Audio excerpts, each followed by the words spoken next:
नमस्कार प्रिय विद्यार्थियों। आशा करता हूँ आप सभी खुश होंगे, स्वस्थ होंगे, प्रसन्न होंगे।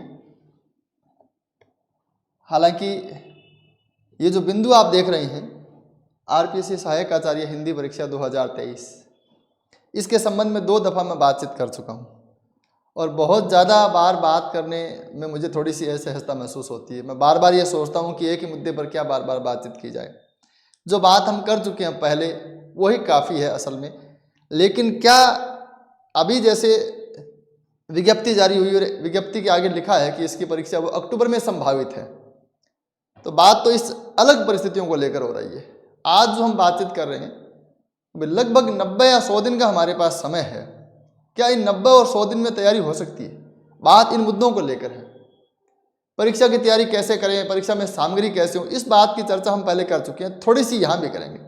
और मुझे लगता है कि ये जो आने वाला समय है, इस समय में हम कैसे पढ़ें, किस प्रकार से तैयारी करें, जो मेरे मन में विचार आते हैं वो मैं बताने की कोशिश करूँगा। बहरहाल बड़ी सबसे लंबी और ऐतिहासिक भर्ती सहायक आचार्य की, और मुझे लगता है कि आने वाले समय में भी शायद ऐसी कोई भर्ती हो पाए। ये ऐसी बहती गंगा है जिसमें सबको हाथ धो लेना चाहिए। इसमें सूखे रहने वाले, हो सकता है किसी समय बाद में गंगा नहाए, लेकिन समय लगेगा। यहाँ जो इतनी बड़ी भर्ती में अभी विद्यार्थी कोई ऐसे जो लगातार तैयारी कर रहे हैं और वो किन्हीं कारणों से चूक जाते हैं तो थोड़ी समस्या हो सकती है। खैर, अनेक प्रकार की बातें हो सकती है, लेकिन मैं ये कह रहा हूँ कि जैसे हम 1 जुलाई से बात करें तो अक्टूबर को छोड़ दें। जब परीक्षा अक्टूबर में होगी तो 1 अक्टूबर को भी हो सकती है, 30 अक्टूबर को भी हो सकती है। तो हमारे लिए निश्चित समय कब तक है? 30 सितंबर तक है। तो 30 सितंबर तक कुल मिला के हम सीधा सीधा कहें तो 90 दिन। रोज़ के हम अगर 12 घंटे पढ़ें तो 1000 दिन, 1000 घंटे हो सकते हैं। लगभग 12-13 घंटे पढ़ाई करें तो 1000 घंटे हमारे पास हैं। क्या इन 1000 घंटों में हम कॉलेज व्याख्याता भर्ती परीक्षा की तैयारी कर सकते हैं? क्या हम 1000 घंटों में, इन 1000 घंटों में हम कैसे तैयारी करें, इस पर हम बातचीत कर सकते हैं। मुझे ऐसा भी लगता है, मैं व्यक्तिगत और बिल्कुल बहुत स्वाभाविक बात करूँगा, किसी विद्यार्थी को अगर यूँ लगे कि गुरुजी ने आज पता नहीं क्या कह दिया, तो ऐसा तो प्लीज़ ऐसा नहीं सोचें। बहुत सामान्य मैं बातचीत कर रहा हूँ कि जो विद्यार्थी, अभी ऐसे विद्यार्थी भी होंगे जिनके पास नेट उत्तीर्ण नहीं है, नेट का एग्ज़ाम जिन्होंने क्लियर नहीं किया है, एमए अभी उनका हुआ है, और ऐसे विद्यार्थी होंगे, अगर ऐसे विद्यार्थी के पास बीएड उसने कर रखा है, जिसने बीएड किया है, जो अभी बेरोजगार है, और एमए जिसने कर रखा है और जिसने अभी तैयारी शुरू करनी है, तो मुझे लगता है कि वो स्कूल व्याख्याता की तैयारी करे तो उसके लिए ठीक रहेगा। या 3 पेपर, उसके बाद में इंटरव्यू, एक बड़ी प्रोसेस, बहुत लंबे समय से लोग जो तैयारी कर रहे हैं, एक बड़ा अनुभव इसमें चाहिए। बहुत बार विद्यार्थी ऐसा भी सोचते हैं कि पिछली परीक्षा में जैसा पेपर आया था वैसा आ जाए तो मैं कर दूं, या इस प्रकार से कुछ हो जाए वैसा हो तो मैं कर दूं। इस प्रकार की परिस्थितियां, असल में किसी भी प्रकार की परिस्थितियां पैदा हो सकती है। आप किस प्रकार से तैयारी करते हैं, आप किस रूट को अपनाते हैं, और परीक्षा में पैटर्न किस प्रकार का हो जाता है, वो कह नहीं सकता। तो फिर हमारे पास क्या है? हम ऐसी तैयारी करें किसी भी परीक्षा की जिसमें किसी भी प्रकार का पैटर्न हो, किसी भी प्रकार के प्रश्न हो, चाहे वो हार्ड हो, टफ हो, एनालिसिस हो, डेटा हो, हम सब में तैयार रहें। तैयारी तो वो होती है, किसी भी बिंदु को अगर आपने कमज़ोर छोड़ दिया, किसी भी पोर्शन विशेष में अगर कमज़ोर हैं, तो फिर वहाँ समस्या खड़ी हो सकती है। इसलिए आज के समय में परीक्षाओं से पार पाना हो तो सर्वांगीण तैयारी जिसको कहते हैं वो आवश्यक है। तो मुझे ऐसा लगता है कि जो विद्यार्थी नेट जिसने किया है, तो नेट और जेआरएफ जिसने किया होगा, या पीछे जिसने कॉलेज व्याख्याता की भर्ती परीक्षा दी होगी, ऐसे विद्यार्थियों के पास पहले से काफ़ी अनुभव है। और मैं ये कह सकता हूँ कि बेस तो उनका तैयार है। जो नेट की तैयारी कर लेता है, ताज़ा ताज़ा जिसका नेट हुआ है, ताज़ा ताज़ा जिसने पिछली भर्ती परीक्षा दी है, अभी ताज़ा ताज़ा जिसने स्कूल लेक्चरर का एग्ज़ाम दिया और पेपर बहुत अच्छा हुआ है, उसके लिए ये मार्ग बिल्कुल सटीक है। वो आगे बढ़ें और 90 दिन के अंदर भी काम कर सकते हैं। एक सवाल का उत्तर ये है कि क्या 90 दिनों में तैयारी हो सकती है? तो इसका सीधा सीधा उत्तर ये है कि जो विद्यार्थी नेट और जेआरएफ में अच्छा प्रदर्शन कर रहे हैं, जिनको सब्जेक्ट बेस जिनका तैयार है, और जिन्होंने स्कूल व्याख्याता में बहुत अच्छा स्कोर किया है, और जो स्कूल व्याख्याता में सिलेक्ट हो रहे हैं, हम कहेंगे कि 310 से पार जो है स्कूल व्याख्याता में, ऐसे विद्यार्थी, और उनको लगता है कि सब्जेक्ट बहुत अच्छा है, थोड़ा सा और करेंगे तो आगे काम और कर सकते हैं, ऐसे विद्यार्थी आगे बढ़ सकते हैं। या जिन्होंने पिछला पेपर दिया है, किसी कारणवश थोड़ी बहुत चूक के साथ रह गए होंगे, कोई ऐसा नहीं होता कि तैयारी कमज़ोर हो तो ही विद्यार्थी असफल होते हैं, ऐसे अनेक कारण होते हैं जिससे हम असफल हो जाते हैं। तो फिर पहले सवाल का उत्तर यह है कि कौन लोग तैयारी कर सकते हैं, ये हमने थोड़ी सी चर्चा की है। बिल्कुल जिसका बेस नहीं है, बिल्कुल जिसको जीरो से स्टार्ट तैयारी करनी है, जो एमए के विद्यार्थी हैं, ऐसे बहुत सारे विद्यार्थियों की ये मैं वीडियो तब बना रहा हूँ जब मेरे पास कम से कम 15-20 फ़ोन आ चुकी हैं, नहीं तो मुझे लगता नहीं है, नहीं तो मैं जागता ही नहीं, मैं जागा ही तब भर्ती आई हुई 2-3 दिन हो गए, तो बार बार फ़ोन आते हैं। तो मैं कह रहा हूँ कि भाई जब एमए जिसने अभी किया है, जिसका नेट की परीक्षा भी उत्तीर्ण नहीं है और बीएड भी जिसने कर रखा है, अगर किसी विद्यार्थी के पास बीएड नहीं है तो आओ खेलो, मैदान खुला है, सिलेक्शन हो नहीं हो छोड़ो सब, है ना, और धूम तरीके से बढ़िया तरीके से सब्जेक्ट तैयार करो, तैयारी करो, पेपर दो, है ना। खोने के लिए तुम्हारे पास क्या, जिसके पास बीएड नहीं है, जिसके पास एमए अभी हुआ है या चल रहा है, तो वो फार्म भरवाओ और तैयारी करो, उसके पास खोने के लिए कुछ नहीं है, उसके पास ज़्यादा खुले मन से वो तैयारी कर सकता है, बड़ा दिल खोल के तैयारी करे, दिल खोल के पेपर दे। अब तैयारी करें तो कैसे करें, क्या 90 दिनों में किस प्रकार की रूपरेखा अपनाएं, तो मुझे लगता है कि थोड़ा सा पाठ्य सामग्री को मैं उस हिसाब से अपनी बात रखूँगा कि मैं सोचूंगा ये बात कि आपके पास बेस हैं, आपके पास बेसिक नोट्स हैं, आपके पास पहले से कुछ पाठ्य सामग्री हैं, आपको पहले से आधारभूत सामग्री याद है, ये सोचते हुए मैं अपनी बात रखता हूँ। जीके की बात करें, राजस्थान जीके में सबसे बड़ी मुसीबत तो वही होती है, तो मुझे लगता है कि कम समय में जीके में ज़्यादा डिटेल में नहीं जाना चाहिए, क्योंकि हिंदी साहित्य के विद्यार्थी साहित्य को ही जीने लगते हैं और उन्हें साहित्य से बड़ा ज़्यादा प्रेम होता है, तो अगर स्कोर अच्छा कर सकते हैं तो साहित्य में कर सकते हैं। हालांकि जीके किसी का अलग कारणों की वजह से मजबूत हो तो एक अच्छी बात है, वो अच्छा संयोग है, सौभाग्य है कि किन्हीं विशेष कारणों से उनका राजस्थान जीके मजबूत हो गया, आज वो काम आ रहा है, तो एक अलग बात है।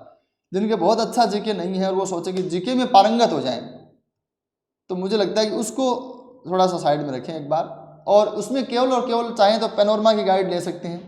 मुझे लगता है पेनोरमा की किताब है, अच्छी किताब है, और उसके साथ आप एनसीईआरटी को शामिल करें।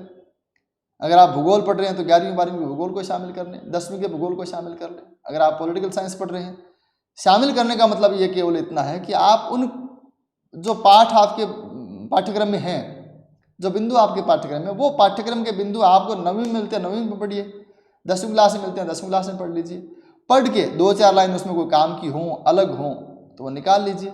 मेरा सीधा सा कहना ये है कि आप जैसे राजस्थान के खनिज पढ़ रहे हैं और राजस्थान के खनिज आप पेनोरमा में आपने पढ़ लिए हैं, अब आप कोई 9वीं से लेकर 12वीं तक में राजस्थान के खनिज कहीं भी हों, है ना, उन पाठों को पढ़ें, और कोई 2 बात एक्स्ट्रा निकले वो पेनोरमा में ऐड कर लें, उनको रोज रोज पढ़ने की जरूरत नहीं है एनसीईआरटी को। मुझे थोड़ा सा ये भी लगता है कि आप हमें पूरे राजस्थान जीके के साथ एक जैसा व्यवहार नहीं करें। आप ये देखें कि इतिहास और कला और संस्कृति उसके केवल एक नोट्स आपके पास हो, ठीक ठीक नोट्स किसी का भी बनाया हुआ हो, आप वही याद कर लें, वही काफ़ी। भूगोल और संविधान को डिटेल से पढ़ें, भूगोल के ज़्यादा प्रश्न आते रहते हैं, है ना, उसी हिसाब से हम बात करेंगे।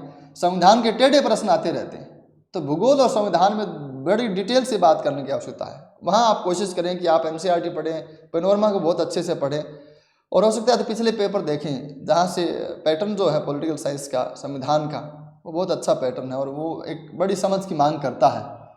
तो फिर भूगोल और अर्थशास्त्र, भूगोल और संविधान को बहुत गहराई से पढ़ें। तीसरा, अर्थशास्त्र का जो पोर्शन है हिंदी के विद्यार्थियों के लिए बड़ी एक मुश्किल चीज़ है अर्थशास्त्र। तो मुझे ऐसा भी लगता है कि अर्थशास्त्र में 2 प्रकार की चीज़ें हैं। मैं कोई गुण विशेषज्ञ नहीं हूँ, लेकिन जैसा मैंने पढ़ा और मैं जो देखता हूँ, एक तो वहाँ एक टर्मिनोलॉजी है, एक विशेष प्रकार की शब्दावली है अर्थशास्त्र के भीतर, और वो शब्दावली है कि जीडीपी क्या है, प्रति व्यक्ति आय क्या है, प्रति व्यक्ति आय निर्धारित कैसे होती है, और जनसंख्या घनत्व का उसके क्या संबंध है, या जितने भी डेटा हैं अर्थव्यवस्था से संबंधित, उस डेटा की कोई ना कोई एक शब्दावली होती है। तो आप किसी विशेष साथी से, अगर कोई आपके नज़दीक में अध्यापक हो, तो शब्दावली को समझ लें अच्छे से।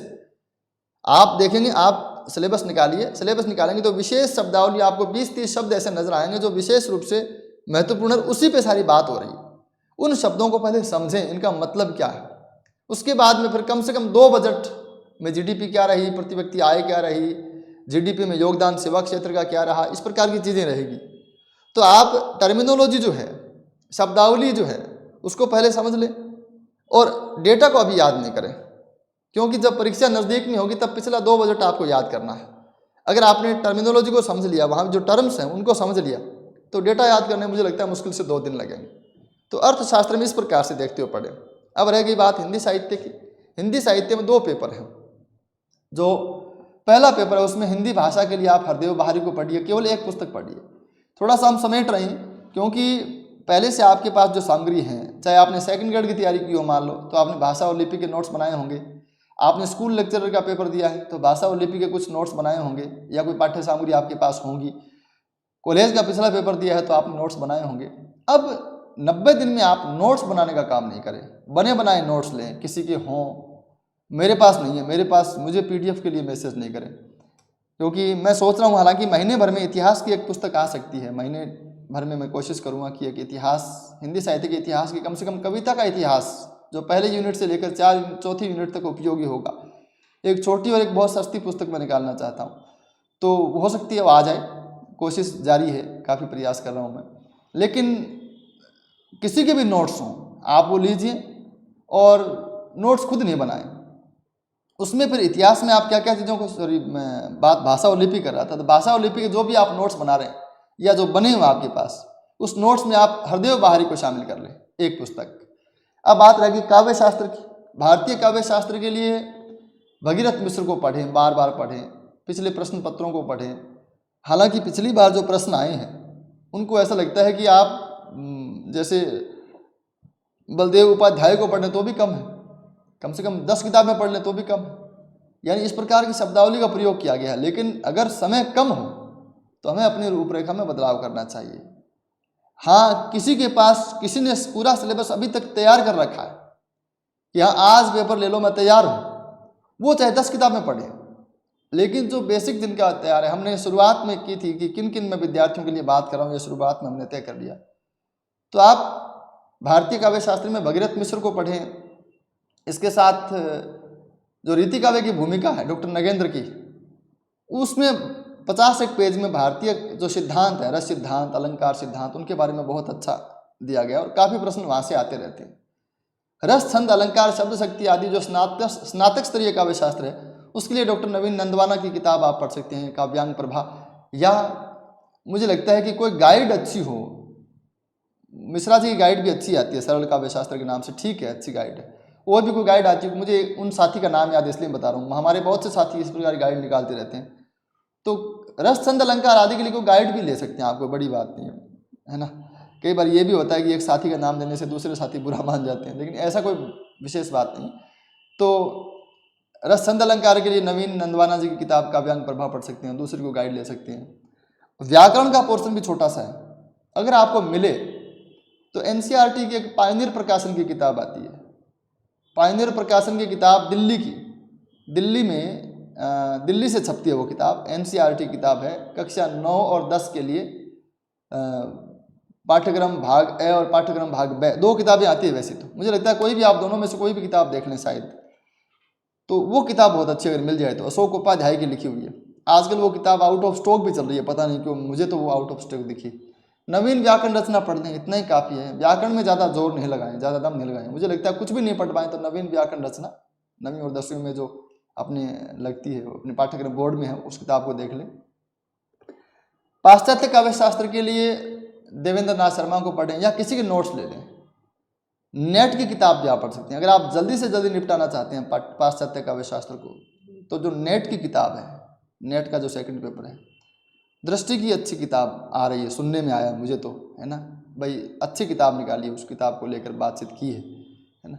और देवेंद्र नाथ शर्मा को इसलिए पढ़ें क्योंकि आप जो पाश्चात्य काव्य शास्त्र की जो समझ है, जो कहानी है, वो बताते हैं देवेंद्र नाथ शर्मा। अगर आपको नोट्स, कोई गाइड आपके पास नहीं है तो 2 किताबें खरीद लें, देवेंद्र नाथ शर्मा की और सत्यदेव चौधरी की और शांति स्वरूप गुप्त की जो किताब है, सम्मिलित रूप से लिखी गई है, उस किताब को देख लें। काव्य शास्त्र चाहे भारतीय हो चाहे पाश्चात्य, अगर आपको पहले से नहीं आता तो आपको समझना पड़ता है, और समझने के लिए बहुत सारी किताबें पढ़नी पड़ती हैं। समझने के लिए या तो किसी गुरुजी से पढ़ें आप, आपके आसपास सुविधा उपलब्ध हो तो, है ना, और अगर नहीं है तो आप 2-3 किताबों से पढ़ें, तब जाके वो समझ में आता है। तो 3-3, 4-4 किताबें पढ़ने का समय नहीं है प्रत्येक यूनिट के लिए अभी, अगर हम बात करें, क्योंकि GK है, 2 पेपर हैं। एक बात ये भी मैं बार बार कहता हूँ, घबराएं नहीं, काम करें, क्यों घबराने से समय बीत जाएगा, घबराने में काम रह जाएगा बाकी। बहुत सारे विद्यार्थी जिस दिन से इंतजार कर रहे हैं कि भर्ती कब आएगी, सर विज्ञप्ति कब आ गई, है ना, कब आएगी, कब आ रही है, आपको क्या आइडिया विज्ञप्ति कब तक आएगी, और जैसे वो आई तो आपके हाथ पांव फूल गए। ऐसा मत करिए, क्योंकि सब एक जैसे ही हैं। आप जितने कैंडिडेट इसमें मैदान में हैं, सबके साथ यही कंडीशन होती है। हो सकता है कोई 2% 5% विद्यार्थी बहुत पहले से अच्छी तैयारी कर रहे हैं, और वो जो पहले से कर रहे हैं बिना भर्ती का इंतजार करे वो डिजर्व करते हैं। वो तो वास्तव में ही मतलब उनकी हिम्मत की दाद देनी पड़ेगी कि बिना भर्ती की तैयारी कर रहे हैं। पिछली परीक्षा में जो फेल हुए और 5-7 दिन के बाद में उन्होंने पुनः तैयारी शुरू कर दी, तो वो तो योग्य हैं। लेकिन बाद में जो शुरू करेंगे वो क्या करें, तो काम शुरू करो। अगर आपके पास कोई दूसरा काम है तो वो शुरू कर दो। आप कोई बिजनेस करना चाहते हैं तो वो कर लो। अगर आपको परीक्षाएं देनी है तो फिर आपके पास कोई विकल्प नहीं है, तो आप तैयारी शुरू करें। ये जो आपने दिमाग में आता है अब क्या करें क्या नहीं करें, इस प्रकार से काम नहीं करें। जो मैं बता रहा हूँ, चाहे आपके खुद के दिमाग में आता हो, चाहे किसी दूसरे से पूछें, एक रूट बनाएं 2 घंटे में और काम शुरू करें। ठीक है। हम बात कर रहे थे पाश्चात्य काव्य शास्त्र की, तो मुझे लगता है कि 2 किताबें आप खरीद लें, देवेंद्र नाथ शर्मा और सत्यदेव चौधरी की। ठीक है। अब भाई रही बात रचनाओं की, उसमें रचनाएं, छोटी रचनाएं जितनी भी हैं वो पूरी पढ़ें, और उनके अनुवाद के लिए कोई गाइड का सहारा लिया जा सकता है। बड़ी रचनाओं को एक बार नहीं पढ़ें, हो सके तो उनका सार कहीं आपको मिल जाए, जैसे बाण भट्ट की आत्मकथा है, ये जो गोदान है, या मेरी तिब्बत यात्रा। ऐसी रचनाओं को पूरा मत पढ़िए, क्योंकि अब पूरा पढ़ेंगे तो शायद मुझे लगता है गोदान पढ़ेंगे इतने में पूरा का पूरा एक हिंदी साहित्य का काल निपटा देंगे आप, तो मत पढ़िए, अभी पढ़ने का इतना समय नहीं है। तो जो बड़ी रचनाएं पाठ्यक्रम में, उनका केवल सार पढ़ें। अगर यूँ लगता है कि आपको परीक्षाएं कहीं ऐसी कोई 1% संभावना हो कि परीक्षा थोड़ा ठहर के हों, या तो फिर बाद में पढ़ी जा सकती है। अभी आपके पास इतना समय नहीं है कि आप पहली बार गोदान पढ़ रहे और पढ़ने बैठे पूरा मेरी तिब्बत यात्रा पूरा पढ़ें, और पूरा पढ़ेंगे तो एक बार में तो वो समझना भी काफ़ी मुश्किल हो जाता है चीज़ों को। तो छोटी रचनाएं पूरी पढ़ लें, लेकिन पूरी जो बड़ी रचनाएं हैं, जो औपन्यासिक या जैसे महाभौजिक उपन्यास है, तो उनको भी आप पढ़ेंगे तो उसमें भी समय लगेगा। ऐसी जो चीज़ें हैं इनको थोड़ा देख के पढ़ें। बात करें हिंदी साहित्य के इतिहास की, हिंदी साहित्य के इतिहास में मुझे लगता है कि अगर आप शुक्ल, हजारी प्रसाद द्विवेदी और बच्चन सिंह को नहीं पढ़ते हैं तो आप नहीं कर पाएंगे, और कोई कर पाता है तो अच्छी बात है। लेकिन किसी भी गाइड में, जैसे मैं नोट्स बनाता हूं, तो मैं भी कोशिश करता हूं कि शुक्ल, हजारी प्रसाद द्विवेदी और बच्चन सिंह की अधिकांश बातें शामिल करने का प्रयास करूं, क्योंकि प्रश्न इनमें से खूब आते हैं। रीतिकाल तक इन 3 इतिहासों से अच्छे प्रश्न बनते हैं, लेकिन कितनी बातें शामिल की जाए, नोट्स की अपनी एक सीमा होती है। किसी भी विद्यार्थी, जैसे मैं एक विद्यार्थी हूँ, आलोचक नहीं हूँ, आलोचक ने जो बातें लिखी हैं, आलोचक पूरे 2 पेज में एक बात को लिखता है, और नोट्स बनाने वाला विद्यार्थी 1 लाइन में उसको शामिल कर लेता है। वो चीज़ें 90% काम आती है। लेकिन हिंदी साहित्य के इतिहास में, जो कि एक पूरा पेपर है, आप कम से कम रीतिकाल तक, तो रामचंद्र शुक्ल का हिंदी साहित्य का इतिहास, हजारी प्रसाद द्विवेदी का हिंदी साहित्य उद्भव और विकास, और डॉक्टर बच्चन सिंह का हिंदी साहित्य का दूसरा इतिहास, इन 3 चीज़ों को पढ़ें रीतिकाल तक तो। और आपके पास कोई नोट्स हो तो उनमें कोई बात अगर मिले तो आपको उनको ऐड करें, एक बार ज़रूर पढ़ें, चाहे उनको उपन्यास की तरह पढ़ें। मैंने एक वीडियो ऐसा बनाया है कि उचित रणनीति क्या हो, ऐसे करके मैंने एक वीडियो बना रखा है यूट्यूब पे। आप तैयारी कैसे करें नामक प्लेलिस्ट में जाएंगे तो वहाँ आपको मिल जाएगा। वो मुझे लगता है कि अगर कोई किसी के पास समय हो तो बहुत अच्छी रणनीति है। तो हिंदी साहित्य के इतिहास का आधुनिक काल और गद्य विधाओं के लिए फिर आप नगेंद्र का सहारा लें और सब छोड़ दें। मुझे लगता है कि बहुत लंबी डिटेल में जाने का समय नहीं है। आधुनिक काल में जहाँ विशेष रूप से छायावाद को लेकर काफ़ी अलग पंक्तियाँ आती रहती है, लेकिन कितनी पंक्तियाँ आए, आप नंद दुलारी वाजपेयी को नहीं पढ़ पाएंगे, आप नामवर सिंह को नहीं पढ़ पाएंगे इतने समय में। तो डेटा के प्रश्न जितने आते हैं, मान लो 5वीं यूनिट जो गद्य की उससे 30 प्रश्न आए, और मान लीजिए 4थी यूनिट जो आधुनिक काल की उसके भी 30 प्रश्न आए, दोनों में 60 प्रश्न आए, तो 60 में से 40-45% शुद्ध डेटा के आएंगे। ठीक है, बाकी जो 15 प्रश्न आएंगे उसमें से 4-5 प्रश्न तो वहीं से आ जाएंगे, शुक्ल, हजारी प्रसाद द्विवेदी और बच्चन सिंह से आ जाएंगे। कोई 2-4 प्रश्न कोई ऐसी पंक्तियां हो, जैसे एक नंद दुलारी वाजपेयी की पूछ ली गई हो, एक रामविलास शर्मा की पूछ ली गई हो, एक विश्वनाथ प्रसाद मिश्र की पूछ ली गई हो, एक विश्वनाथ त्रिपाठी की पूछ ली गई हो। ठीक है, इन सब में आप विश्वनाथ त्रिपाठी का इतिहास शामिल कर सकते हैं। आजकल वो चलन में है, जैसे कभी कभी कपड़े अनेक प्रकार के चलन में होते हैं, उसी प्रकार से विश्वनाथ त्रिपाठी का हिंदी साहित्य का सरल इतिहास रिपीट करने के लिए, रिवीजन करने के लिए बहुत अच्छा है, बहुत छोटा सा है, मेरे हिसाब से 100 पेज की किताब होगी। तो इन बहुत छोटी सी पुस्तक में पूरा हिंदी साहित्य का इतिहास समेट देना और मूल मूल बातें लिख देना। वास्तव में उन्होंने बहुत एक गागर में सागर भरने का काम किया है। सेकंड ग्रेड के विद्यार्थियों के लिए तो बहुत उपयोगी मुझे लगा, वो मुझे लगता है उसमें से पढ़ना चाहिए सेकंड ग्रेड के विद्यार्थियों को। हालांकि जिसकी समझ थोड़ी विकसित हो जाए उसके बाद में वो इतिहास काम का है, क्योंकि वहाँ एक एक लाइन एक एक बात है, ऐसा मुझे लगता है। तो मैं ये कहना चाहता हूँ कि जब आपके पास 90 दिन है तो आप कोशिश करें। आप कैसे बांटें, जैसे मान लीजिए आप जुलाई और अगस्त 2 महीने में एक बार पाठ्यक्रम पूरा करें। आप पहली योजना कम से कम 60 दिन की, अधिकतम 70 दिन की बनाएं। आपको अगर लगता है कि जैसे हम ये मान के चलें कि 15 अक्टूबर के आसपास ही मान लो पेपर हो रहा है, ठीक है, तो शुरुआत में आप जैसे हम ये कहेंगे 90 दिन 30 अगस्त तक 30 सितंबर तक, उसके बाद में मान लो 15 अक्टूबर को पेपर हो रहा है ना, तो ये 15 दिन तो रिवीजन के लिए चाहिए। आप इसको 60 दिन को चाहें तो 90 दिन को चाहें तो 60 + 30 में बांटें। पहले 60 दिन में एक बार सिलेबस पूरा करें, दूसरी बार 30 दिन में उसको रिवीजन करें और फिर 15 दिन में उसको रिवीजन करें। अगर आपकी तैयारी पर निर्भर करता है कि आपकी पहले की तैयारी कैसी है। अगर आपके पहले से तैयारी बहुत अच्छी है और आप चीज़ें पढ़ते हैं उसमें 50% चीज़ें आपको पहले से याद है तो आपकी गति बनेगी। आप अगर सब कुछ अभी अगर याद कर रहे हैं तो फिर 60 दिन में सिलेबस नहीं हो पाएगा। हाँ, पहले से थोड़ा सा बेस है, 50% चीज़ें आपको याद आ रही है पहले से, तो आप ऐसा कर सकते हैं। ठीक है, अपनी अपनी क्षमता के अनुसार, अपनी क्षमता चाहें तो आप 70-30 में कर लें, है ना, तो यहाँ 5 दिन बचेंगे आगे। अगर आप 65-25 में कर लें, ठीक है, तो आगे कुछ 10 दिन और बच जाएंगे। तो कहने का भाव ये है कि जैसी आपकी तैयारी है, जैसा आपको पूर्व ज्ञान है, ये जो भर्ती है ये आपके पूर्व ज्ञान पर बहुत बड़ा निर्भर करती है। मैं ये कहना, मुझे ऐसा लगता है व्यक्तिगत रूप से कि आपका पूर्व ज्ञान किस स्तर का है, आप एक्टिव किस लेवल के हैं, आप चीज़ों को मैनेज कैसे करते हैं।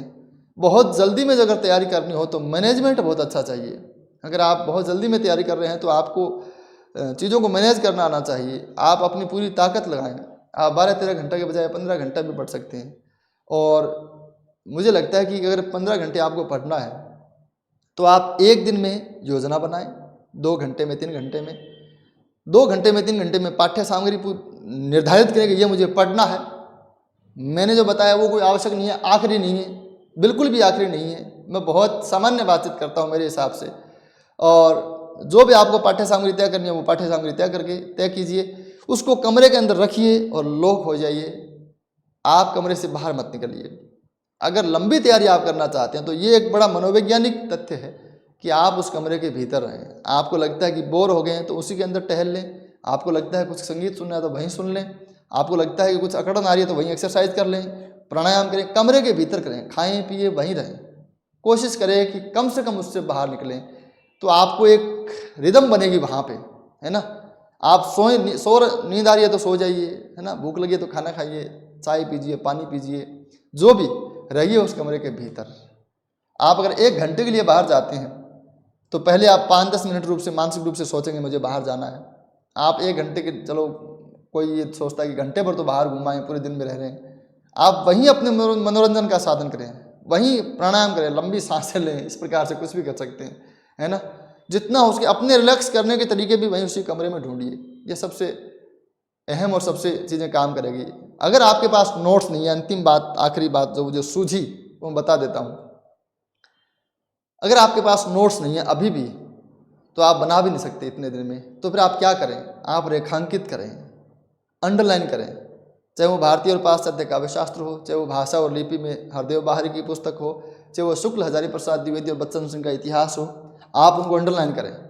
और दूसरी बार में, जब पहली बार आपने 60-65 दिन में अंडरलाइन किया, सब चीज़ें याद करी, कोशिश करी, दूसरी बार में केवल अंडरलाइन पढ़िए, केवल रेखांकित पढ़िए।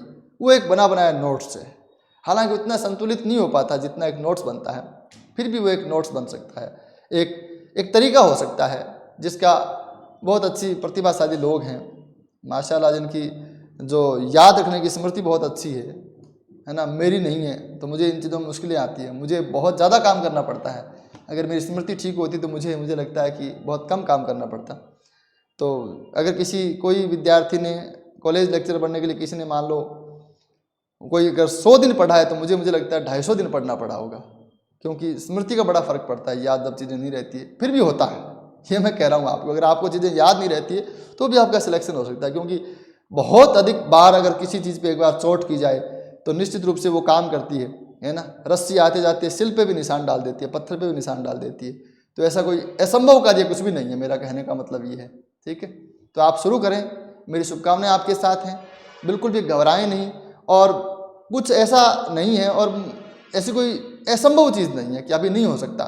लेकिन अगर आप बिल्कुल जीरो हैं, अगर आपको हिंदी साहित्य अभी से पढ़ना स्टार्ट किया, अगर आपने एमए के पेपर 1 वीक सीरीज पढ़ के दिए हैं, है ना, और अगर आप बीएड हैं तो आप फर्स्ट ग्रेड की तैयारी करें, ज़्यादा सही जाएगा मेरे हिसाब से। ऐसा कॉमन भी कर सकते हैं, जो स्कूल व्याख्याता और कॉलेज व्याख्याता में कॉमन हो, पहले उसको तैयार कर लें, बाद में आगे जो भर्ती आएगी उसके हिसाब से देखा जाएगा। ठीक है, तो मुझे लगता है कि काफ़ी जितने वर्ग हो सकते हैं मैंने सभी वर्गों के लिए बात की है, और जितनी बातें हो सकती है उतनी बात की है। और आपके प्रश्न अनंत हो सकते हैं, आपकी जिज्ञासाएं अनंत हो सकती है, मेरी मति हो सकता है सीमित हो। तो मैंने जिस हिसाब से मुझे सोचा, मुझे आइडिया लगा, मेरे पास जिस प्रकार के फ़ोन आ रहे हैं उस हिसाब से मैंने बातचीत की। ठीक है, आज इतना ही, धन्यवाद।